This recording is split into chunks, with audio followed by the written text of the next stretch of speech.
কি হে বিনোদ, তোমার তো দেখি কোনো খোঁজ খবর নেই গো। বলি হারিয়ে টারিয়ে গিয়েছিলে নাকি?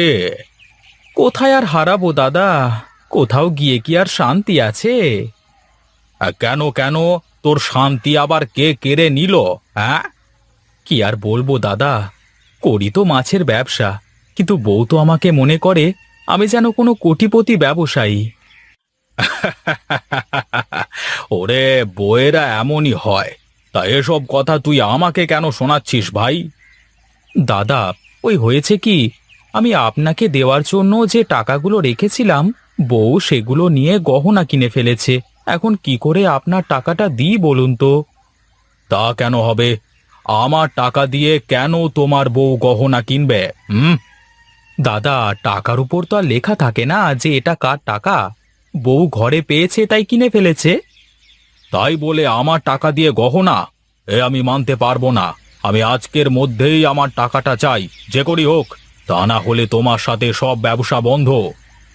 এ কথা বলবেন না দাদা, আপনি এ কথা বললে যে আমাকে বউটাকে নিয়ে রাস্তায় নামতে হবে। অত কিছু বুঝি নে, আমি এক কথার মানুষ। যা বললাম তাই করোগে গিয়ে।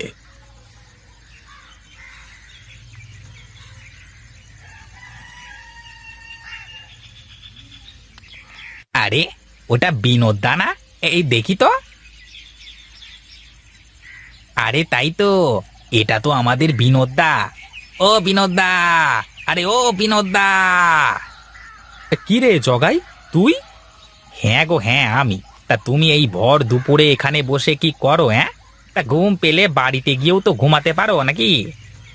বাড়িতে গেলে কি আর আরামে ঘুমাতে পারবো রে? তার চেয়ে এখানেই ভালো আছি। তা তুই যাচ্ছিস কোথায় শুনি? আমার আর কি কাজ, যাই এদিকে একটু কোথাও ঘুরে আসি। আরে যাবি যাবি, একটু বস দেখি। দুই ভাই মিলে একটু গল্প করি। ঘুম তো ভেঙেই গেল।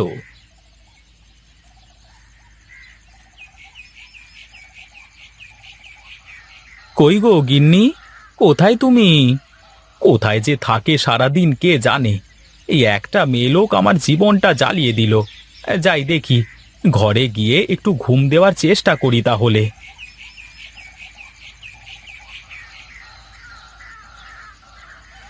বাহ বাহ বাহ বাহ বাহ বাহ! আমি এত সময় ধরে বাইরে দাঁড়িয়ে তোমাকে ডাকছি, আর তুমি ঘরের মধ্যে বসে বসে সাজছো। কি আর করব, দেখলাম তুমি ডেকে ডেকে যখন না পাবা তখন তো ঘরেই আসবা, তাই চুপচাপ আমার কাজ করছিলাম। দেখো তো আমাকে কেমন লাগছে। খুব সুন্দর, খুব সুন্দর লাগছে গিন্নি তোমাকে। কিন্তু আমাকে বলো তো, এত সাজুগুজু করে তুমি এখন কোথায় যাবে? ওমা, কোথাও গেলেই যে সাজতে হয়, না গেলে যে সাজতে নেই, এ কথা তোমাকে কে বলেছে শুনি?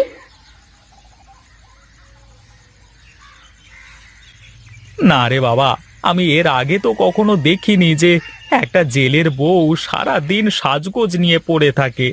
আমার জীবনটা শেষ হয়ে গেল রে। এই দেখো, তুমি কিন্তু এখন আমাকে অপমান করছো। তুমি কি ভুলে গেছো তুমি আমাকে বিয়ের সময় আমার বাবাকে কি বলে আমাকে এ বাড়িতে নিয়ে এসেছিলে? হ্যাঁ হ্যাঁ, আছে, সব মনে আছে। কিন্তু আগে কি আর জানতাম যে বউ আমার কোনো কাজের না? তাহলে কি আর বিয়ে করতাম জীবনে? এত বড় কথা! থাকবো না আমি তোমার বাড়ি, করবো না তোমার সংসার, এই আমি চললাম বাপের বাড়ি। আরে ধুর, একটু থেকে একটু হলেই বাপের বাড়ি চলে যাওয়ার কথা কেন বলো? অন্য কথা বলতে পারো না? অন্য কোনো কথা আমার মাথায় আসে না তখন। চলো চলো, মাথা ঠান্ডা করে বসো, তারপর দেখি কি করা যায়।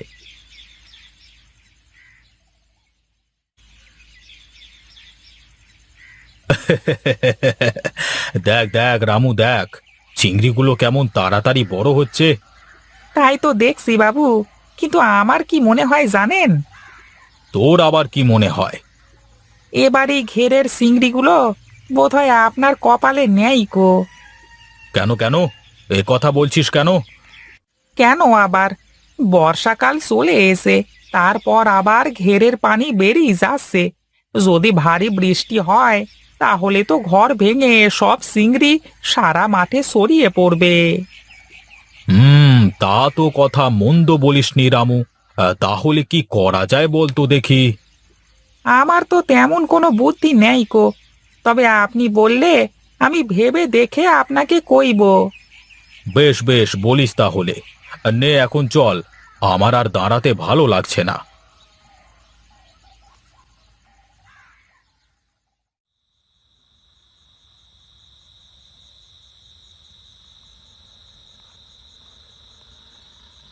কি গো, তুমি এমন চুপচাপ হয়ে আছো কেন? কোনো কথা বলো না। ভাবছি গো গিন্নি, ভাবছি। তোমার এত ভাবনা কিসের গো, একটু বলবা? কেন, তুমি যে আলমারিতে রাখা ব্যবসার টাকা দিয়ে গহনা কিনেছো, সেই টাকা এখন কোথায় পাবো শুনি? বলি, তোমার বাবা এসে কি দিয়ে যাবে নাকি? কি এত বড় কথা! তুমি আমার মোড়া বাবাকে নিয়ে কথা বললে? সামান্য কটা টাকা নিয়েছি, তার জন্য তুমি আমাকে এমন করে বলতে পারলে? আহা, কেঁদো না তো। এখন আমাকে একটা বুদ্ধি দাও দেখি। কাল তো হারান্দাকে তার মাছের সব টাকা ফেরত দিতে হবে। এখন আমার কাছে কোনো টাকা পয়সা কিছুই নেই। আমার না মাথায় একটা বুদ্ধি আছে। কি বুদ্ধি?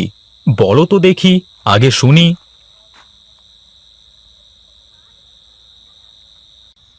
আরে বাহ, এই না হলে তুমি আমার গিন্নি! তুমি কিন্তু আমার বুদ্ধি শুনে চললে লস করবা না। ঠিক আছে, সেসব কালই দেখা যাবে। তুমি তাহলে এক্ষুনি ঘুমাও, আমি গিয়ে আমার কাজ সেরে আসি।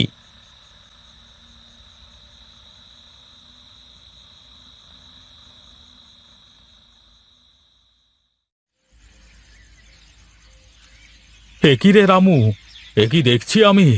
আমার যে সারে সর্বনাশ হয়ে গেল রে। বাবু, গরিবের কথা বাসি হলেও মিষ্টি লাগে। আমি তো কালই আপনাকে বলেছিলাম। কালই তো বললি, কিন্তু এসব করতে তো সময় লাগে নাকি? এখন দেখ দেখ, হারামজাদা বিনোদ ওর জমিতে কেমন জাল দিয়ে ঘিরেছে। হায় হায় রে, আমার ঘেরের সব চিংড়ি এখন বিনোদের জমিতে। সে কি দাদা, আপনার মুখখানা এমন মলিন হয়ে আছে কেন? কি হয়েছে? কি হয়েছে?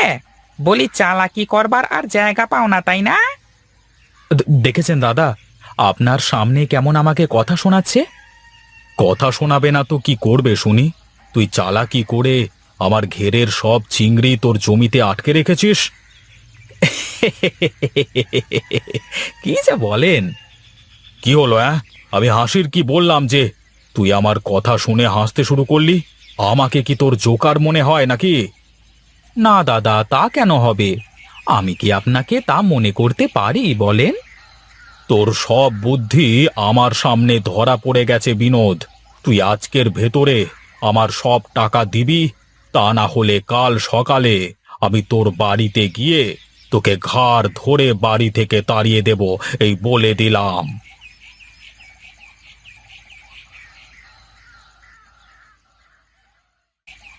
কি গো, হারান বাবু কিছু বললো?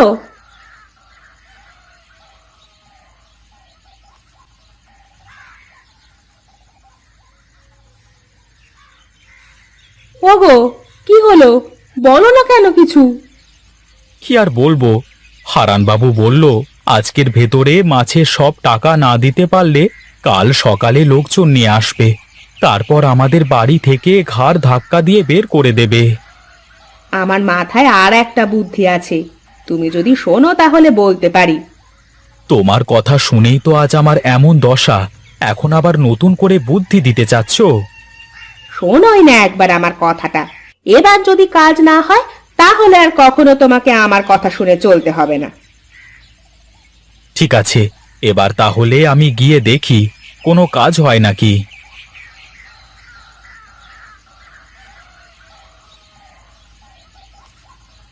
ঠিক আছে, তবে এটাই তোর শেষ কথা।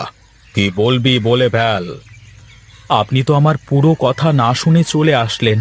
আসলে হয়েছে কি, আমি তো আমার জমি ঘিরেছিলাম ওখানে চাষ করবার জন্য, কিন্তু ঘের ভেঙে যে সব পানি আমার জমিতে যাবে তা আমি জানতাম না। এই মোদ্দা কথাটা কি বলতে চাস, খুলে বল তো দেখি। আসলে দাদা, ঘেরের চিংড়ি তো আমার না, ওগুলো আপনারই। তাই যদি আপনি বলতেন, আমি আমার জমি থেকে সব চিংড়ি ধরে বিক্রি করে আপনাকে দিয়ে দিতাম। সত্যি বলছিস তুই? আমার তো বিশ্বাসই হচ্ছে না। দাদা, আমি গরিব হতে পারি, কিন্তু লোভী না। তুই সত্যি খুব ভালো ছেলে রে বিনোদ। আমি না বুঝে তোকে বকেছি।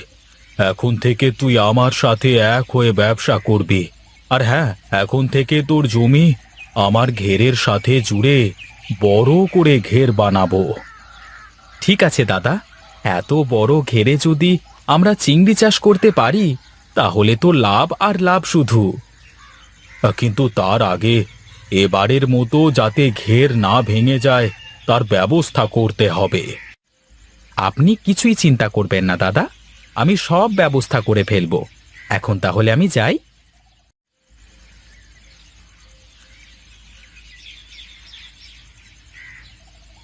যাক, শেষমেশ বইয়ের কথায় রক্ষে পেলাম। এখন থেকে বইয়ের কথা শুনেই সব কাজ করব।